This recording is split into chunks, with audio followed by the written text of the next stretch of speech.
Secretary Jonathan Raptor Laureano, nais kong batiin ang National Chairman ng Original Guardians Brotherhood Integrated Incorporated, si Ginoong Plaridel Seahorse Sige Jr., ang ating mga opisyal, ang mga naging representative at nakarating na mga nanggaling sa iba't ibang chapter from Mulalay, Lukban, Mauban, Lucena, Gumaca, Macalelon, ay nandito lahat at magandang hindi na tanghali, kumain na tayo eh.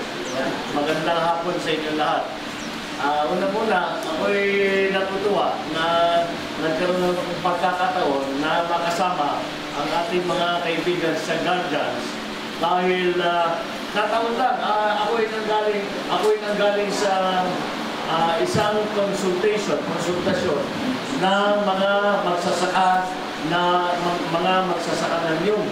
At dahil gusto namin buhayin ng industriya, gumagawa kami ng mga pamamaraan para tulungan ang ating mga magsasaka na sa nakaraang 30 taon ay hindi nabigyan ng tulong. At may mga naging desisyon sa Korte Suprema na makatulong na maituloy ang pag-develop ng coconut industry. Kaya din napunta ko rito, nabanggit sa akin na meron pala kayong regular na meeting. At sabi, ito nagkataon, nandito sa Lucena.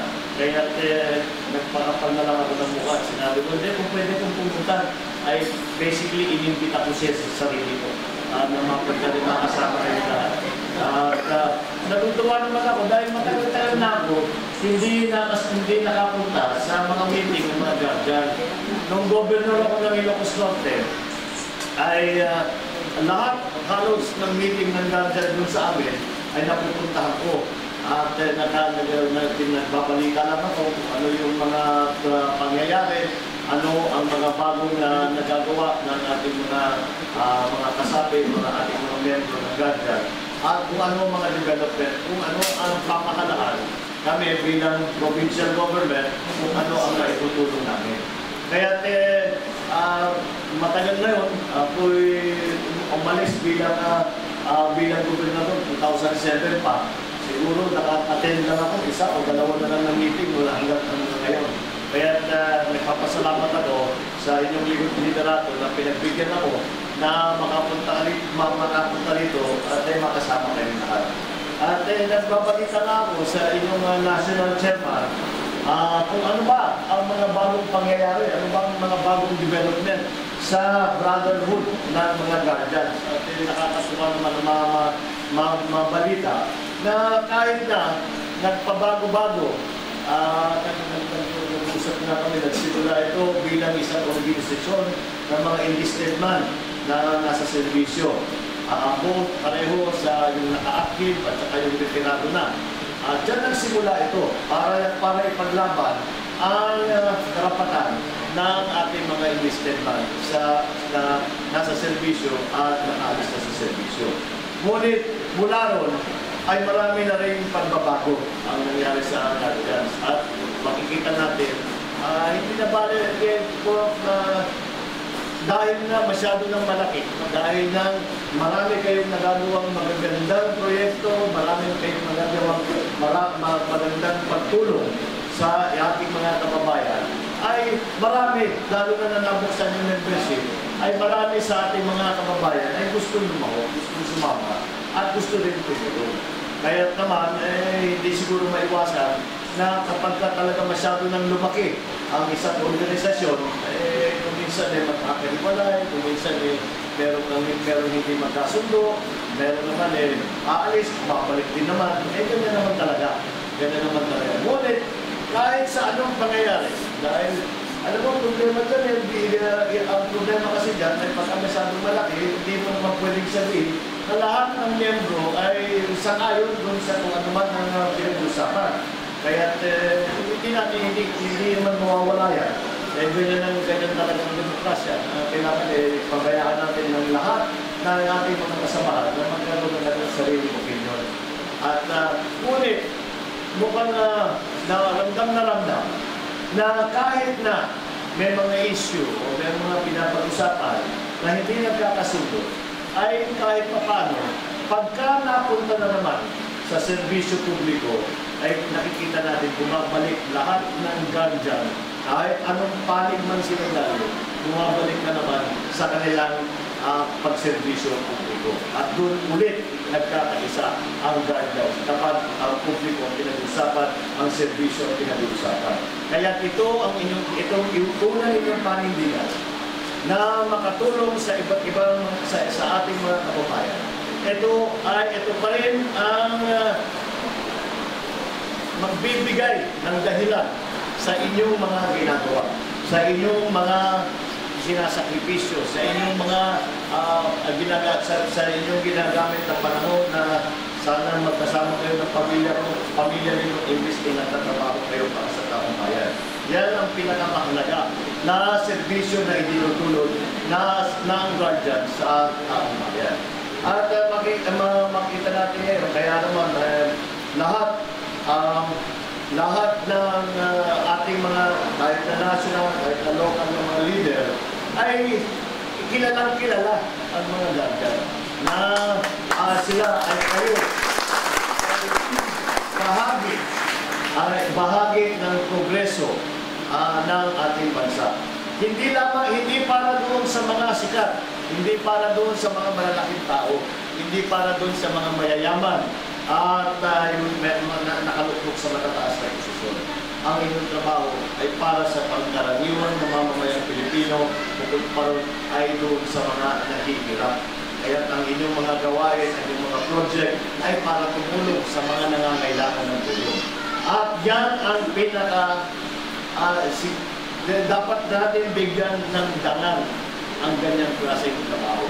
Dahil siguro wala nang, kasi hindi na tayo lalapit sa Diyos pa kaysa sa panahon na ating tinutulungan ang ating mga kapwa, ang ating tinutulungan ang ating mga mahal sa buhay, ang ating komunidad, at sa tulong-tulong ang ating bansa. Yan ang trabaho na ginagawa ng guardians. Yan ay hindi ako makikihalo doon sa mga issue ninyo. Dahil nasa sa inyo yan. Ngunit, kailangan ko pa rin paulit-ulit na kilalanin ang inyong ginagawa sa pagtulong sa taong bayan. Ito ang ating, ito naman ang ating layunin bilang mamamayan Pilipino, na itong tulong ka po, anumang maliit na tulong na maibigay natin ay gagawin natin. At kaya naman I feel that we have to honor the work that you do, that we have to recognize the work that you do. Dahil dapat malaman ng tao, dapat malaman at maalala din natin sa sarili natin na kung bakit tayo nagsasakripisyo, kung bakit natin binibigyan ng pansin ang hindi halos mga hindi man natin kilala, hindi man natin kapitbahay, hindi naman natin kamag-anak. Ngunit nakikita lang natin nangangailangan ng tulong, meron naman tayong kakayahan na makatulong kahit paano, at yan ang inyong ginagawa. Kaya andito lamang ako para magbalita sa inyo kung ano ba ang mga inyong pinaplano, ano ba ang maitutulong ng inyong panlingkod, ng inyong senador, para maging mas maramdaman ang inyong kagandahan loob ng ating mga mamamayan. At I have to congratulate you for continuing the works dahil na-establish itong guardians. Mga 40 years sa ito. Magpo-40 years na yung guardians. 1984. So 76 na wala ko narinig ng guardians. 1976 na. Kaya mabuti naman, nakakatuwa, nakakapano puso na makita ko na sa tagal ng panahon ay hindi nyo kinakalimutan ang inyong pagsasama. Hindi lamang para pagsamahin at para meron kayong mga kaibigan, hindi lang para pagsasama sa good time, kung hindi pagsasama para tulungan ang inyong kapwa Pilipino. Kaya kailangan ko yung batiin, kailangan ko yung i-congratulate doon sa inyong ginagawa. At sana huwag kayong magsawa sa inyong ginagawa. Maraming umaasa sa inyo. Maraming umaasa sa tulong ninyo. At dahil ngayon, ang problema na hinaharap ng ating bansa ngayon ay hindi kung paano natin pabilisin at palawakin at pagandahin ang ating ekonomiya, kung hindi, kung paano natin paabutin, pararamdamin sa pangkaraniwan ng mamamayan yung mga nababalitaang yaman pumapasok sa Pilipinas. Madalas natin naririnig na ang ekonomiya ng Pilipinas ay sumisikat at gumaganda. Ngunit nakikita pa rin natin ang pangkaraniwan ng mamamayan na hindi nararamdaman. Bakit marami, lalo na yung mga kabataan, kapag dating ng panahon, pagka nag-graduate, pag tinanong mo sa kanila, saan ko tulungan kita? Ninong ko sila sa kasal. Sabi ko tinatanong, paano ako makatulong sa inyo?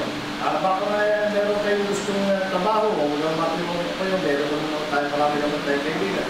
Ang laging sinasabi, gusto namin mag-abroad. Bakit naman? At sayang naman yung galing, yung tsaga, yung industriya, yung sipag ng ating mga kapwa Pilipinas, doon sila tumutulong sa iba. Pero hindi mo rin sila masisi, walang trabaho dito.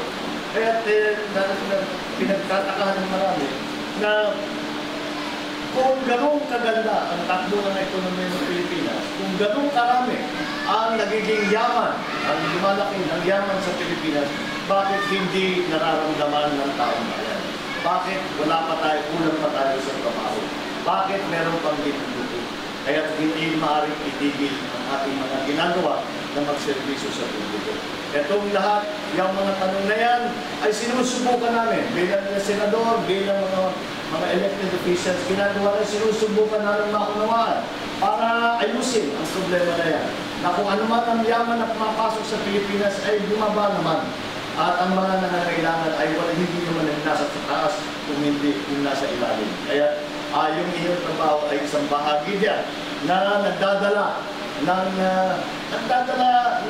biyaya na nakukuha ng Pilipinas ay hindi naman pinababayaan sa mga nasa taas kung hindi dinadala rin sa pangkaraniwan ng mamamayan, sa mga mahihirap, sa mga nangangailangan. Kaya in behalf of the Filipinos, our fellow citizens, who guardians, not only your organization, but all guardians all around the country, at hindi lang ngayon kung hindi yung mga nakarana at yung mga susunod, ay kailangan namin kayong pasalamatan sa inyong paglilingkod bayan, sa inyong pag-alala sa mga nangangailangan, sa inyong pagtulong sa mga maliliit, sa mga mahihirap.